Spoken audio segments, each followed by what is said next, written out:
Good afternoon or good evening, everyone, or if you're watching this later on a delay, wherever you are, good day to you, good evening.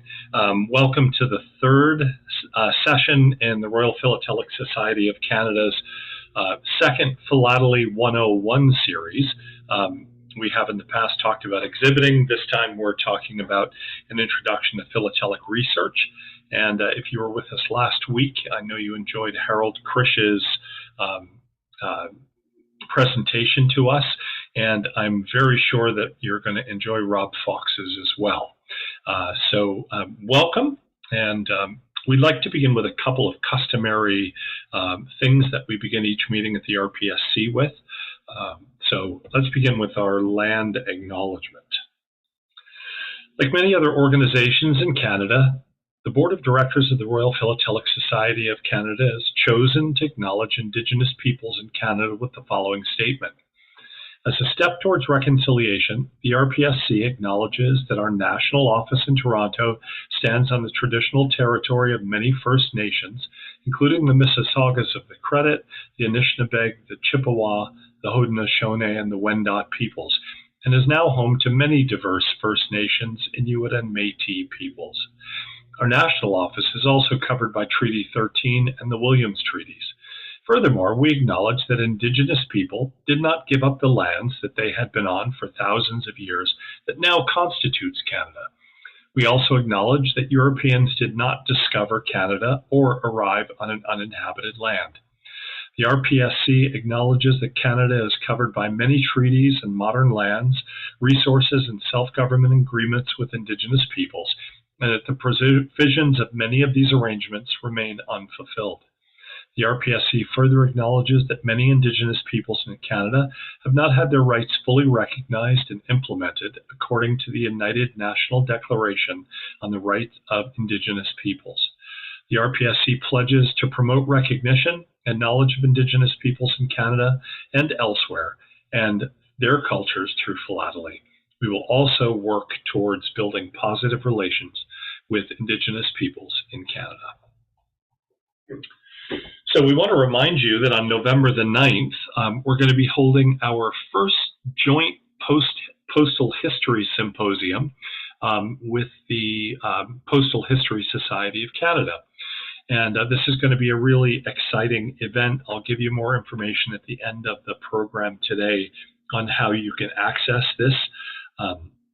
If you need to leave early, you can find all the information to join the symposium on the RPSC website, which is rpsc.org. There'll be 3 simultaneous tracks for beginner, intermediate, and more advanced collectors. And we hope that you will find it an enjoyable afternoon. There's no cost for it, and you don't have to be a member to either organization to participate. So we hope you'll come. So tonight it's our great pleasure to have Rob Fox with us. Many of you will know him through his remarkable postal history blog. I get up very early in the morning on Sunday because I work, and I'm always excited to be eating breakfast and see that tick into my inbox. And it brings me a little joy at a very early hour of the morning. And so if you don't know this weekly blog, I encourage you to search out Postal History Sunday. So Rob Fox has been collecting postal history since the late 1990s. I have to move my thing. Sorry, here we go. He has a competitive exhibit featuring U.S. postal history during the 1860s, which has been developed and shown once or twice a year since 1999. In addition to this specialty, Rob collects postal history in the decades just prior to the General Postal Unit in 1875, and whatever else looks like it might hold the keys to a great story. Rob may be best known in philatelic circles as the author of Postal History Sunday, weekly article published on Substack. In his life outside of philately, Rob is a vegetable and poultry farmer in rural Iowa and works as a communications manager for the Pesticide Action Network. In a prior life, Rob earned a PhD in computer science and adult education and was teaching at the post-secondary level. So, Rob, on behalf of everybody in the RPSC, welcome and thank you for being here with us today. And I will stop sharing and turn this over to you. Thank you, Greg. I'm working on getting the screen share started, and it should be up right now. Great. Excellent. So before I get started, I'm very pleased to be here. It was an honor to be asked to present to you. And usually when I do presentations, I'm happy to take questions as we go. If there's something that is being asked that maybe I'll be answering later on, I might simply say, okay, in a couple of slides, I'll actually be getting to that. But otherwise, I don't mind taking questions as we go and try and address them when they come up. Just for some of you who might be curious as to how long I've been farming, I usually get this question, I'll preempt it. We've been farming at this location since 2004, and I did not grow up on a farm. So it's a mystery to my parents where all this came from, and yet here I am doing these things. What I'm going to do today is I'm going to essentially use some of the Postal History Sundays that I've written as a framework for talking about some of the ways I've taken on some postal history research. I know that you have had a really good introduction from Greg, and I have heard Harold do his 4 Rs as well. And rather than reiterate the same things that both of them have ably presented, I thought I'd just kind of say, okay, let's go backwards and say, here's something that I did and how I went about doing it and see where that leads us. So I'm going to start with this. My initial area of competence in postal history is focused on the United States 1861 issue. And that's a pretty fine distinction. It's just this short period in the 1860s with a specific series of stamps. But I think, like everybody here, I had to try and figure out how to limit the topic area so I could have a prayer of figuring out what was going on. So over time, I focused on things from that period, in particular the 24-cent stamp and those on postal history. And what that did is that allowed me to do two things. The first thing is I could stop looking at everything and being completely awed and distracted by everything. And then the second thing is, because it was focused through the lens of one stamp in postal history, I could still explore a lot of things, but still have a baseline to start with. So the whole point here is I made the subject small enough that I could actually grab onto it and learn enough so that I had somewhere to start. I like to think of this as building yourself scaffolding, if you will. And as you build scaffolding, you build one layer, and you can always build another layer after that first layer is built. So my first layer was the 24-cent 1861 stamp and its postal history. And I wanted to show you one of my favorite covers to start with that actually led to a Postal History Sunday titled "That Doesn't Seem Fair." This is a cover that has 5 24-cent stamps on there. And what you might want to know is a lot of people thought the postage rate was 24 cents per half ounce. So you would think this was a 5 times rate cover. But it turns out that the actual rate was a little more complex than that. A simple letter that weighed up to a half ounce would cost 24 cents, but the actual postal rate was 48 cents per ounce. So there wasn't a 1.5 ounce rate or a 2.5 ounce rate.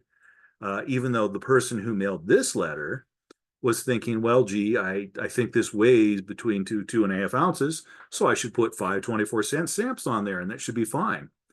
But the thing about that is that the treaty between the United States and the British was, if it's not fully paid, it's treated as unpaid. So the story behind this is the fact that the poor recipient, Robert Stiver, had to pay 6 shillings in order to get this letter, even after the person before them had paid $1.20 in postage. So that $1.20 in postage was essentially a donation to the United States Postal Service.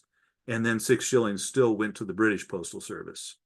And to give you some flavor as to where this comes from, I put three of the books that were probably my first three serious, if you want to call them serious, that this one we put serious resources that really got me going on the subject. So I built an area of competence and comfort that I could work from.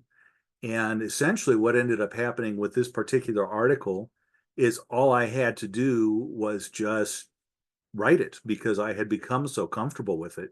And then I had to remember to go backwards and say, well, where did some of this information come from? And I put three good resources if anybody wanted to try to do uh, foreign letters from the United States to other countries during this time period. That's where I started.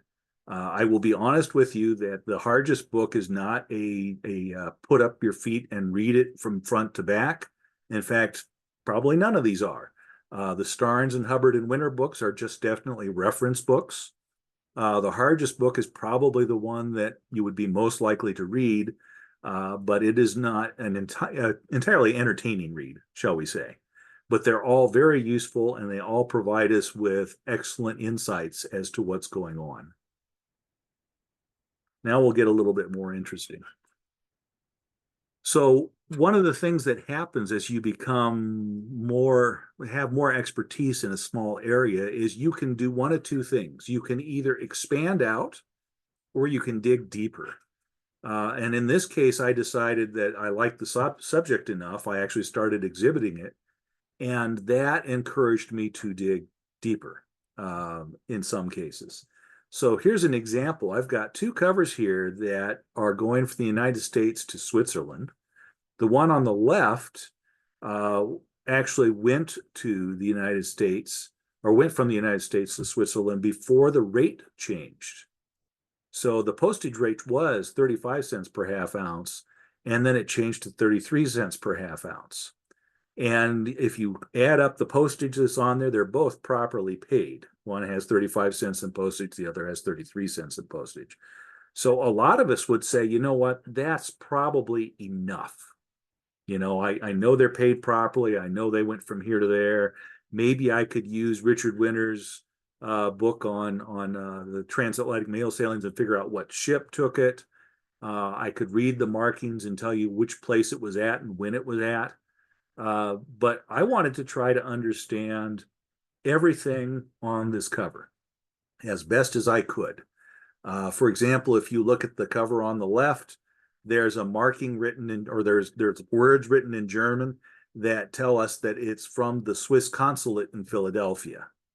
So we now have a reason why a letter is going from the United States to Switzerland. The Swiss consulate in Philadelphia would be interested in business between Switzerland and the United States and the affairs of Swiss citizens in the United States. So that makes some sense.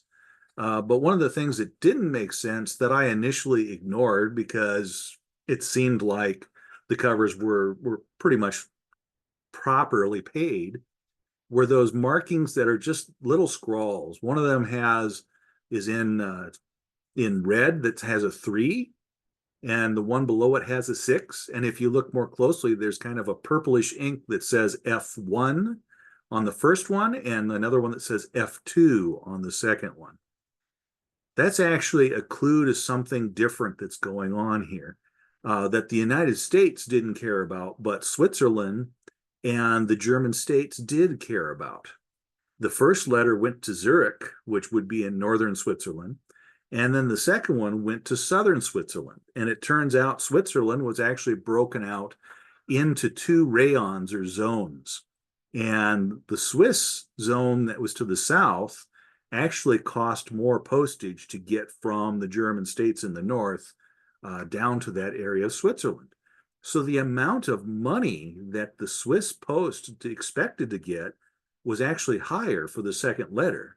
But the people in the United States don't know that because their rate is going to be 35 cents before a certain date and then 33 cents after that date.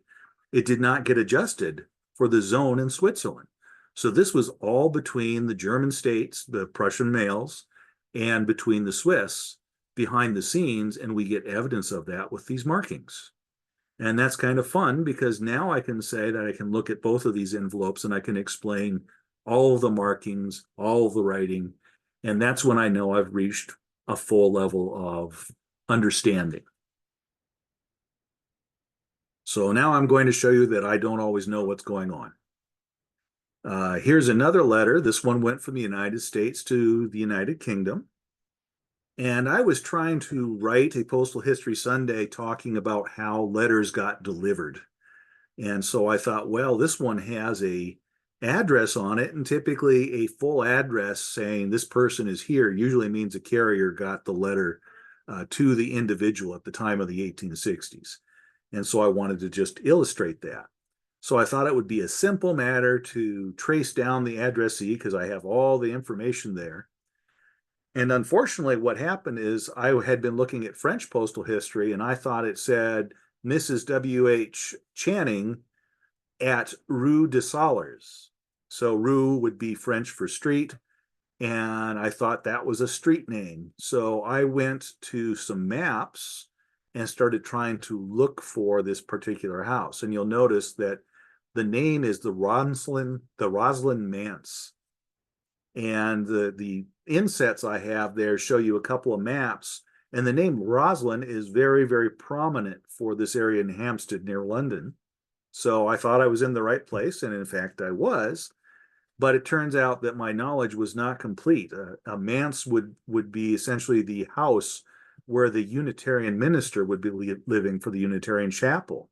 I found a Roslyn house where some aristocrats had lived, and thought that might be it, but then I couldn't find a Rue de Salers. It turns out that's actually Reverend Dr. Sadler's, who lived at Roslyn Manse, which was the Unitarian Chapel's manse where he would actually live, and he was hosting Mrs. W.H. Channing. So some things I wanted to point out to you is one of my favorite tools to use are period maps. And the link that you see there is to a site that is a really interesting, innovative approach where they have overlays of London maps from 1750 to 1950. So you can hone in on a location like Hampstead, and you can see how the area has progressed from that time period. And that would allow me, for example, to go back in time and see where the Roslyn House comes from, see when the Unitarian Chapel was added. And that actually helps me with my detective work because I can now see things are changing and there might be a reason for why the address is written the way it is.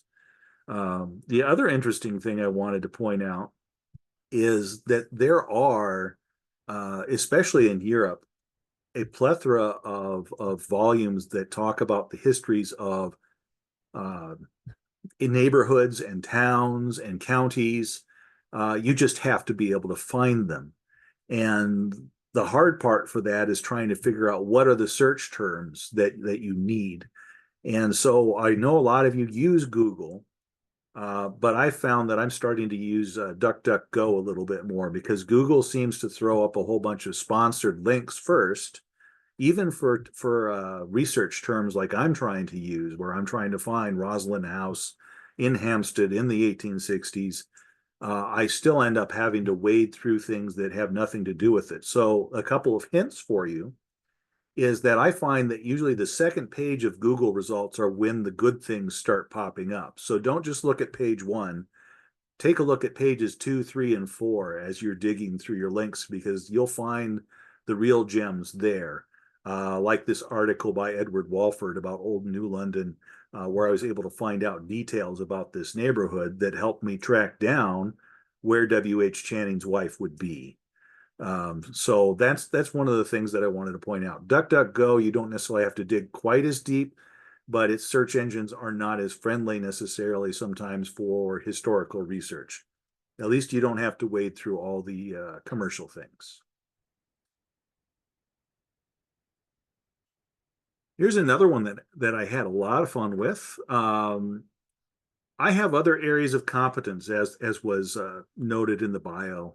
As a farmer, I'm very interested in various kinds of farming things, especially with horticulture, since I do more vegetables and fruits.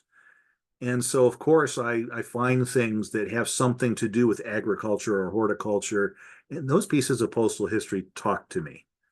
And so I want to learn more about them. And I can learn several ways. But once again, I've got a platform to start on. That platform is understanding some of the language, terms, and interests of people, other people, even in a different time that were growing vegetables or plants or whatever. So in this case, you see this is an old folded letter from 1841, and it was essentially a poster advertising the annual meeting of the Tring Agricultural Association. And it turns out that this would have been the second annual meeting of this group. There had been a prior one where I'm betting there probably wasn't the same kind of promotion as there was for this one. And it actually ends up leading to the Tring Horticultural group that I think is still going now. At least it was going back in the late 1900s and early 2000s. And it's a very interesting thing to look at this and say, okay, let's find the history of this particular event, this particular area for agriculture or horticulture. And often you will find some very, very interesting local history sites. In this case, Tring has a local history museum. And it turns out they had an article by Wendy Austin on the Tring Gardens, which actually gave a nice summary of the history of the Tring Agricultural Association. It actually got to the point where they were having a horticultural gathering every year that just kept getting bigger and bigger and focused on flowers. What you will see in the picture in the middle is the location where this first or the second annual event was held. It was held at the Harcourt Arms Hotel, which was soon named something else. And this brings me to another one of the resources I like to use. I like to use Wikimedia Commons to help find images.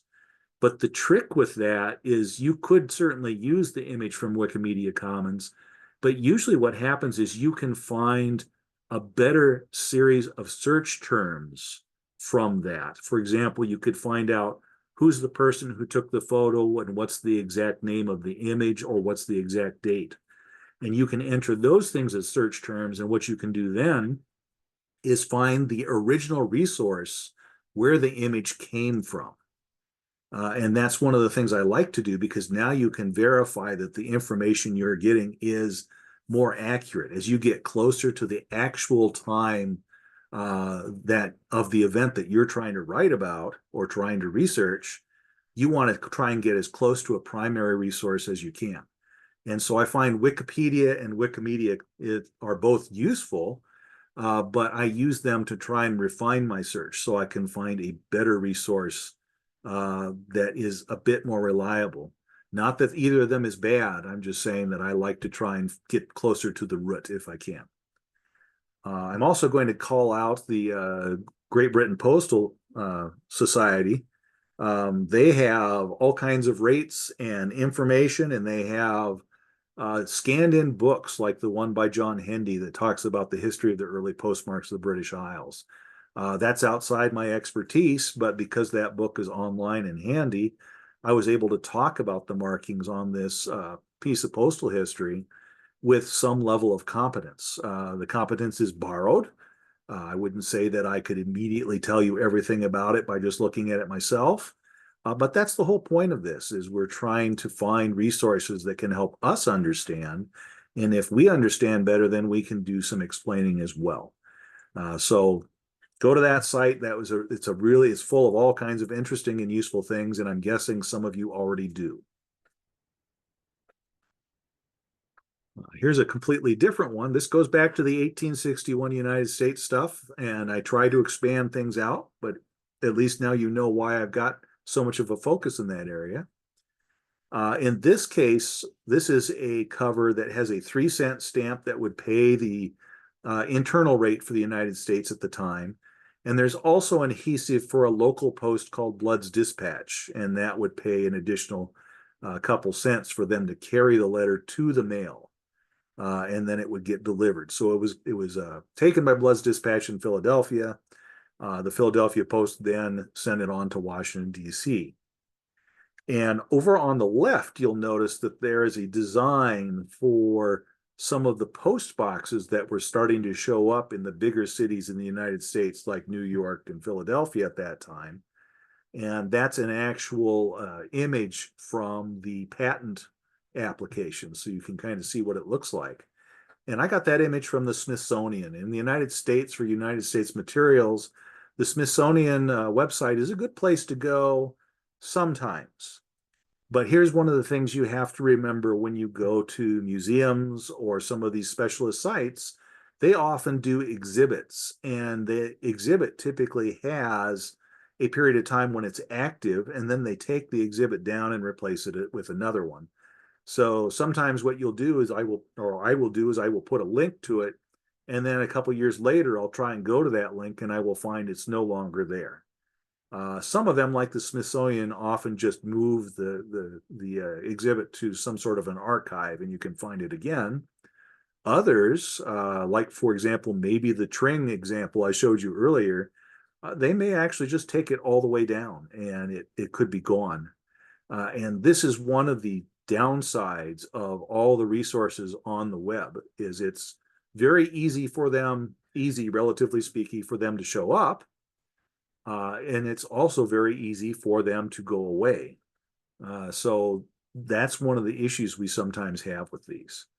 A couple of things that were interesting with this is this was a letter to an individual who was at a camp ready to go to war in the Civil War.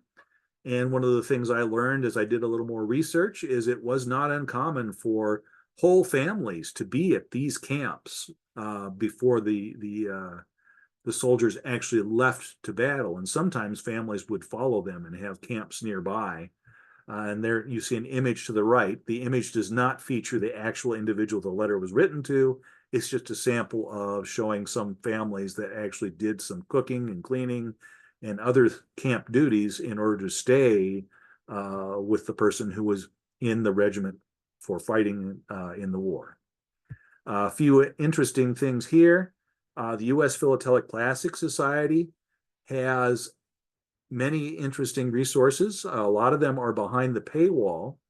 However, you can also access, if you do some searching, the Chronicle, which is their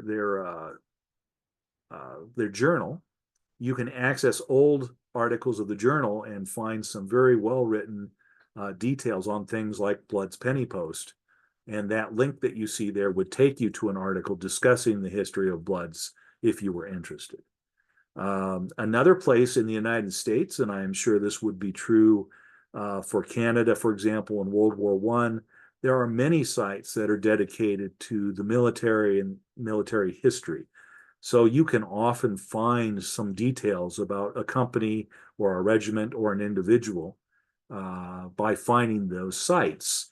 But many of them are, once again, very specialized. They often will talk about a specific regiment or people from a certain area, and they can also disappear without notice or reappear. That's what happened with that site, is it was gone for a while and then it came back.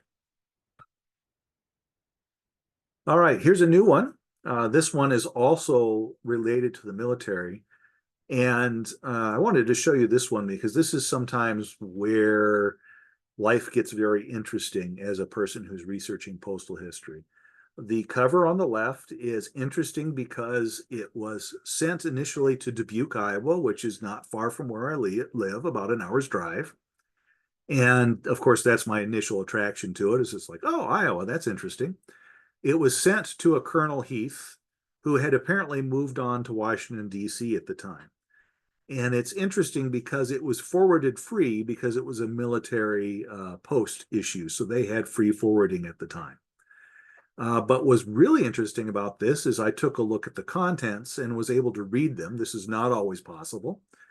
And it turns out that there's a person writing on behalf of a woman who's looking for her husband.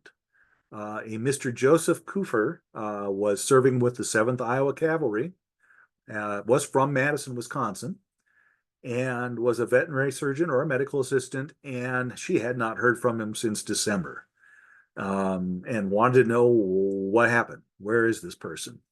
So, of course, I've got this letter asking what happened to Joseph Cooper, And I don't have another letter going back to this woman saying, this is what happened to your husband. But I wanted to know almost as much maybe as she did in some ways. It's like, this is a mystery that I need to solve. So how do you go about solving this? Um, One of the first things that I did is I wanted to see if I could find specific information about Fort Laramie, which is where this person was supposedly stationed. I got that from the letters. So I thought I'd learn a little bit about Fort Laramie. Fort Laramie, there's an image of it from 1867, a sketch.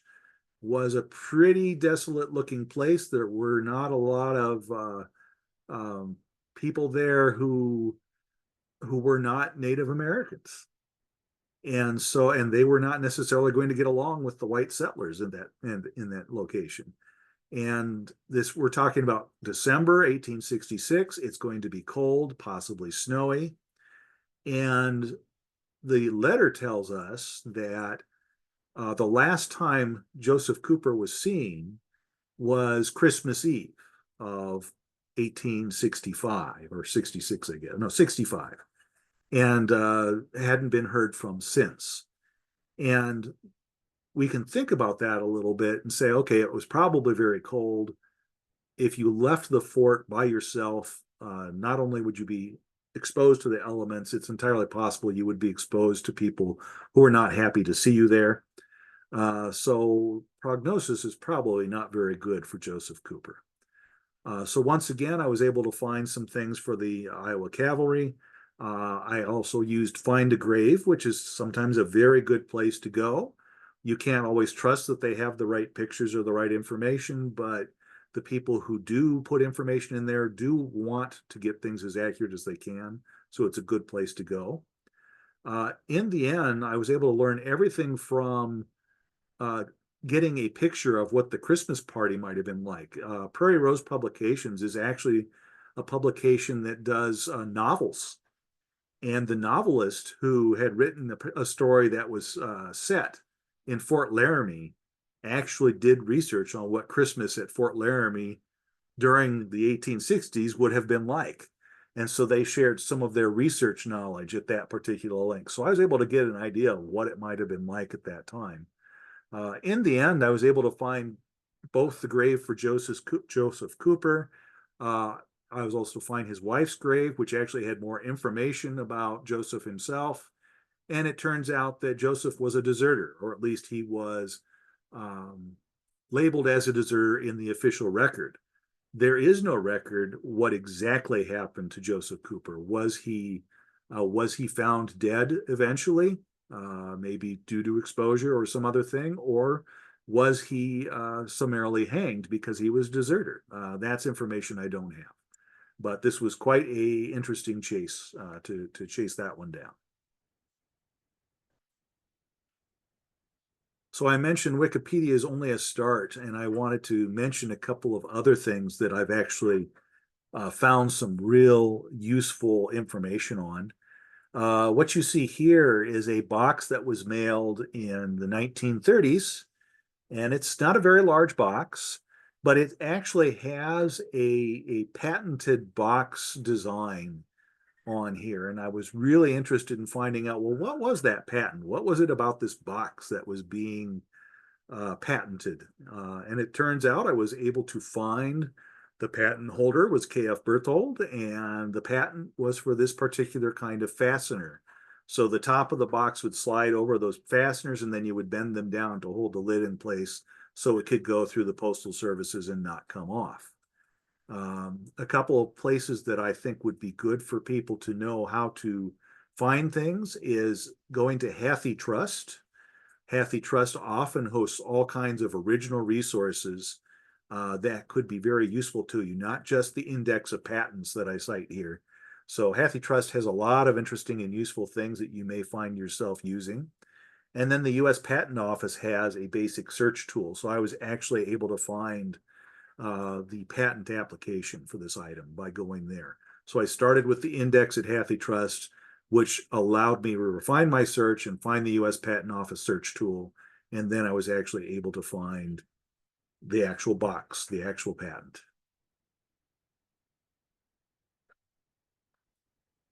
And this is a tribute to Harold, the rabbit holes. On your left is a letter that was mailed in the 1860s, and it's a registered double weight letter. And one of the things that I was focusing on in this particular Postal History Sunday is how do you know it's a double weight letter, other than the fact that there are two stamps on there paying a double weight postage level. And the little hint is that marking just underneath the left stamp that says that it is 1 3/20 Loth. The weight measure in Germany at the time was a Loth, and a 1 3/20 was over the 1 Loth rate for a single level. So it weighed just a little too much, essentially, and that required an extra level. So sometimes you end up getting little clues on your cover that explain why you have the number of stamps you do. But this is one where the focus of the writing was on how do I read these covers and how do I understand what's going on? And I ended up going down two rabbit holes. One of them was the music of the post horn. Uh, because the post horn design is on the Thurn and Texas stamps, I thought it'd be interesting to do that. And I ended up finding something where you could actually listen to music where people are using post horns to play it. I would not necessarily recommend it as something to go to sleep to, but there it is.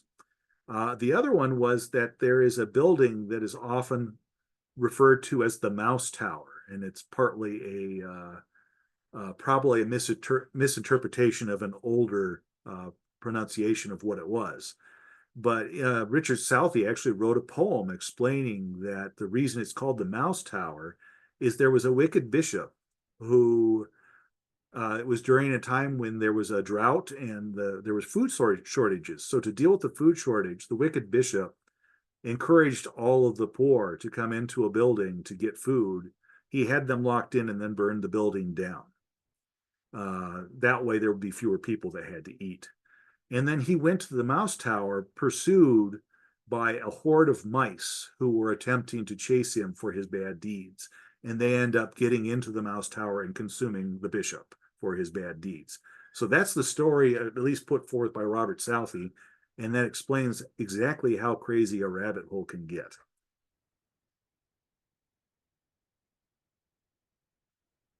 So here's some online resources that may not be exactly, I know a lot of you might be looking at Canadian postal history, but the point is you can find things similar to this if you refine your searches. For example, I was looking for more knowledge about French postal history, and the cover on your right is actually an example of the special border rate between France and Belgium. All the very close communities could actually make a mailing to each other at the internal rate rather than the foreign rate. So they could save a little bit of money. And that makes sense if you only lived a couple miles away, but on the other side of the border, it seems silly to have to pay the full foreign rate to get a letter to your friend who's a couple miles away. Uh, One of the places I could go to confirm that the two places, the source and the destination, were within the list, is I found the actual text of the treaty between the Belgians and the French that showed a list of all of the towns. And if you wanted to do something similar to this, for example, if you had something that where you were looking for French treaties, then you could look for the de Klerk volumes. And there are also volumes showing US treaties or British treaties and pretty much the whole list. Um, the other thing that I wanted to point out is there is an excellent website that talks about all the French postage rates, including foreign postage rates before the Universal Postal Union was put into effect. That is a website that is a labor of love, and there is lots of work on it. It is, as far as I can tell, extremely accurate, and they put it out there for free. It's an amazing piece of work. So if anybody wants to do anything with French postal history from about 1840s through the early 1900s, I would say that you need to become familiar with this website. It is written in French, of course, but for the amount of effort and material that's there, use Google or something to help you translate it because it's well worth it. Here's another one. This is actually the most recent. I think it's the most recent Postal History Sunday. One of the crazy things about Postal History Sunday is that I get amazed by how old an article is that I thought I'd just written. When you write something for every week, it sometimes becomes a bit of a blur where you're like, well, I just did that one. How is it possible that it was 3 months ago that I actually put that out? So I think this is my most recent one, but I could be wrong. I'm using this one though to illustrate uh, both the use of religious and other primary or other sources and newspapers. This is a letter that was sent to J.R. Little in London from somebody in the United States. And J.R. Little actually worked on the administrative side of the Friends Ambulance Unit during World War I. So essentially, the Friends uh, or the Quakers had conscientious objectors who were attempting to try and give medical help both to the forces and to the individuals of the communities that were getting ill or being injured by World War One activities. And there happens to be some very, very well kept historical sites for the Quakers, for the Friends. And there is even a book called The Friends Ambulance Unit 1914 to 1919, which is an excellent source if you wanted to really dig in deep and find some of the specifics about the individuals. I was even able to find a picture of J.R. Little and go from there. The other thing that has been useful for me in the United States in particular, because New York is such an active port, it was the fact that you can look at shipping intelligence in the New York Times. You can use the New York Times machine if you have a subscription. The New York Times machine, I think, will allow you to do some searches before they decide they want to ask you to subscribe. But it's a well worth it if you're trying to do research, because I can find things for the 1860s to confirm what was going on, and I was able to find the ship sailings for this particular cover, and actually take snippets from the newspaper so I could put it into Postal History Sunday. It in a way I think it makes it feel more real sometimes if you could say, here's what somebody would have been reading about these things at the moment, just soon after it happened. And it makes it a little bit more alive, I think. All right, so I believe this is my last slide, and I wanted to share just some more selected resources with you, and leave space for questions because I'm sure there are several of them. A couple of the ones that I wanted to point out is there are discussion boards that cover all kinds of topics. Two that I actually frequent fairly often would be Richard Frajola's Philatelist board. Uh, Frequently, its focus is often on classic United States postal history, but it's not limited to that. You will find that people will talk about numerous other things, including some foreign postal history. And some of the folks who have amazing sets of knowledges to them frequent that board. And if you can somehow get their attention with your post, you usually get some sort of help. The trick is, of course, trying to phrase your question well and give enough background so that people realize you've put some effort into it and it's worth helping you move forward. Another one I've used a lot is a German language discussion board. Once again, I do use a lot of translation because my German is only very basic, so I can't navigate it particularly long. But they're very friendly to somebody who is writing in English, because they also know they can translate to German if they need to. And that has helped me a lot with the European side of my research. Another thing that's important would be access to newspapers of all sorts. I'm finding newspapers.com, which is part of ancestry.com, has access to a wide array of European papers, which is helpful. I think you will find that there is access to Australian papers as well. And I was even able to find the Japan Daily Mail by just searching that. So if you wanted to find the Japan Daily Mail, just put that into your search engine and you'll actually find some of them.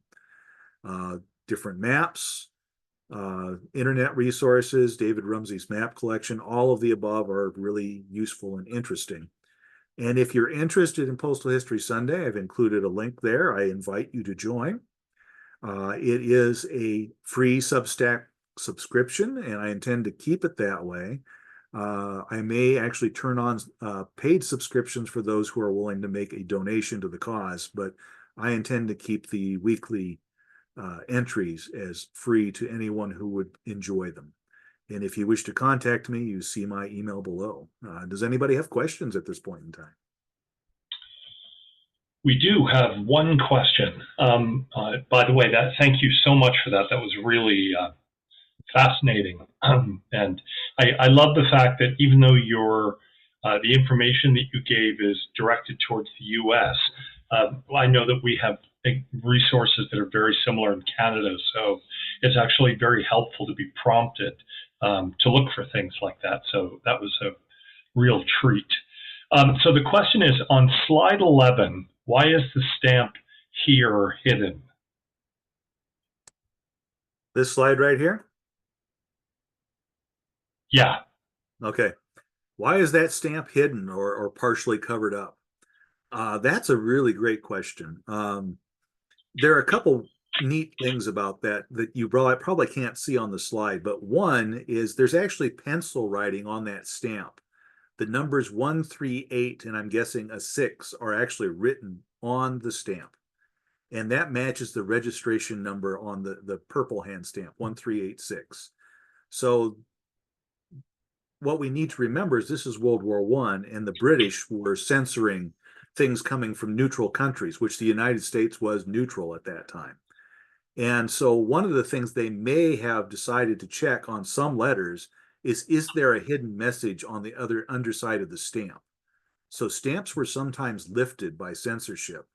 And my guess is that as a registration process, they might put that registry number on the stamp in case it gets lifted so they could still have evidence that it was paid. But the reason the stamp is covered is this item was censored. It was opened up and the contents were checked to make sure that there wasn't anything being passed that shouldn't be, and then resealed with a paper tape. And that tape went over the stamp. The stamp had already done its duty. It was already in Liverpool at the time it was being censored, and they just needed to seal the envelope up. And the irony of this is the whole point of registration is to try and give a tracking system to show that the contents weren't tampered with. But because this is war, of course they were tampered with. They were opened up, and then the censor tape gives a number and shows that it was censored. And that number would allow a person, if they had to track down where it was censored and who did the censoring if there was an issue with something missing that should have been in there that maybe was valuable. So that's why it's covered up. It was censored. Great. Let's see. Wow, thank you very much, says Gilles. Exactly. Very interesting.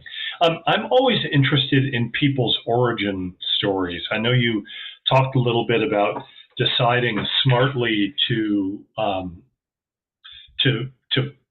narrow your search down or your interest down to something that was manageable and acquire the information. But how did you first get interested in the topic of postal history, and how did you decide on that one stamp? Well, I will tell you this much. If I had wanted to save myself some money, I wouldn't have picked that one. Yes. I mean, that's part of it. I'll give you the briefer story. It turns out that I married into a family where my wife's grandfather was an accumulator. Maybe thought about being a stamp dealer for a while. And he was really pleased when his granddaughter brings this guy home who's like, "Oh, I love stamps. Stamps are great, you know."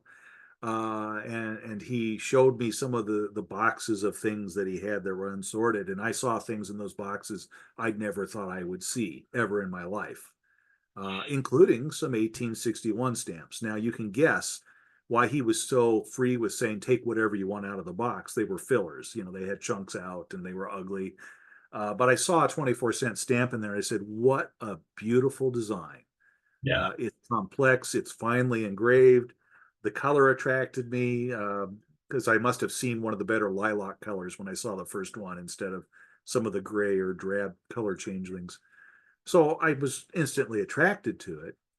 And then I actually lucked out at a very small auction. My first attempt at an auction was a small auction in Minnesota. And they had a lot of three covers with 24-cent stamps on it. And I said, I love the stamp.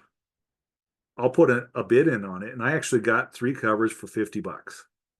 I didn't know what I was getting into at that point in time. Yeah. Um, but I started researching them because it's like, well, it's not just a stamp that I can go to a catalog and say it's worth this much and the basics. I started learning additional things, and I thought, you know what? This is more enjoyable. And then I learned you can actually get some stamps cheaper if they're on a cover than if you get one off cover to put in your album. Right. So some things actually started opening up. It's like I can actually get one of those because it's not as expensive. And then as I learned more about Postal History Sunday, I also realized that knowledge it gives you a lot of power. The more knowledge you have about your area, the more likely it is you will find something very, very interesting that other people don't see. And then Right. you can share that with everybody when you find it. And because I'm a teacher, I've got that adult education background. I love the idea of finding neat stories and then sharing them with people.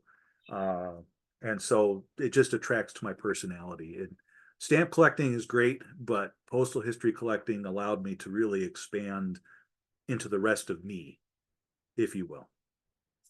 Yeah, and I'm sure that if you're like a lot of us, it's partly just the history and the way the mail particular piece fits into what was going on in the world at the time that's so fascinating. Some of the covers you showed, I think, really demonstrate that, and they're really interesting. So, yeah, fascinating. Anything else you want to share with us or tell us about your philatelic journey? Yeah, I can tell you a few more things if you want. I mean, Sure. I think one of the things that I hear from people frequently, and I think this might not be a bad thing for us to say, um, is, oh, you're so lucky to have all these resources and have all the money to buy these great things. And yes, they're right. I am lucky to have those abilities. However, uh, I like to point out to people that you don't have to spend a lot of money in postal history to have tons of interesting opportunities and enjoyment.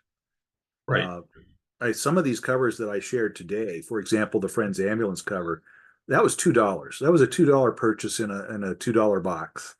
And I just happened to see something that piqued my interest. I saw Friends Ambulance Unit and I said, there's a story there. Yeah. And had a great deal of fun with it.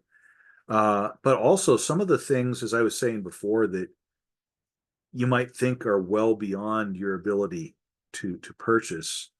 Um, you might be surprised if you do your research and you learn the things you need to learn. A number of the things that I've shown came to me for less than you would expect. Right.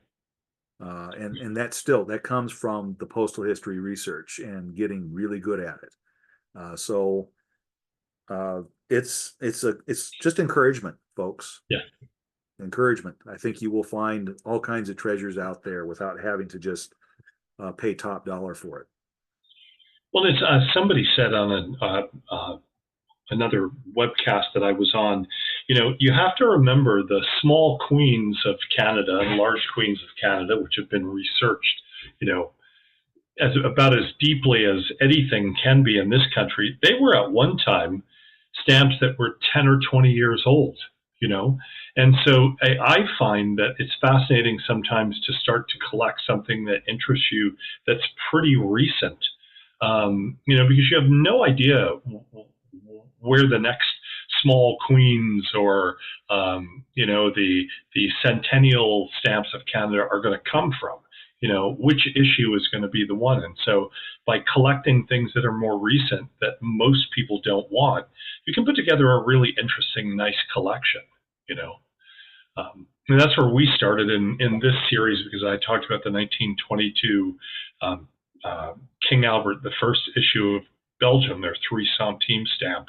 I don't have a piece in my 400 plus individual covers of that probably cost me more than $30 because nobody cares about it.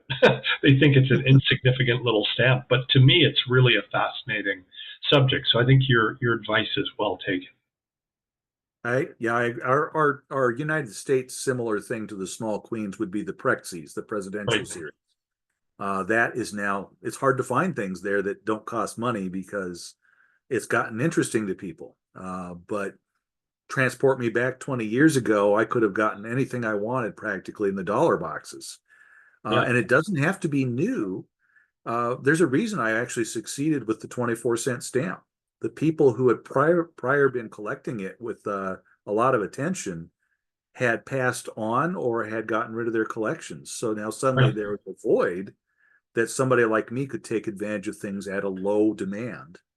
Yeah. Uh, or you can pick you can pick a design that just for some reason people just haven't had their imaginations caught by it. Let it catch your imagination and have a great time with it. That's right.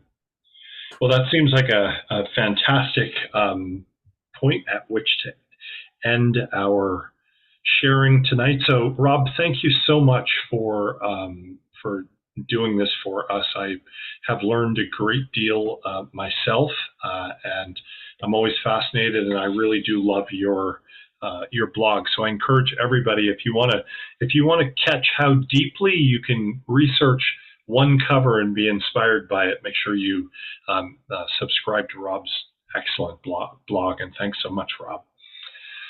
So just a reminder, I mentioned that I would bring this up on the 9th of November. We're going to be having our first joint postal history symposium with 3 individual tracks. You don't need to register. There are 3 different Zoom links, one for each of the tracks.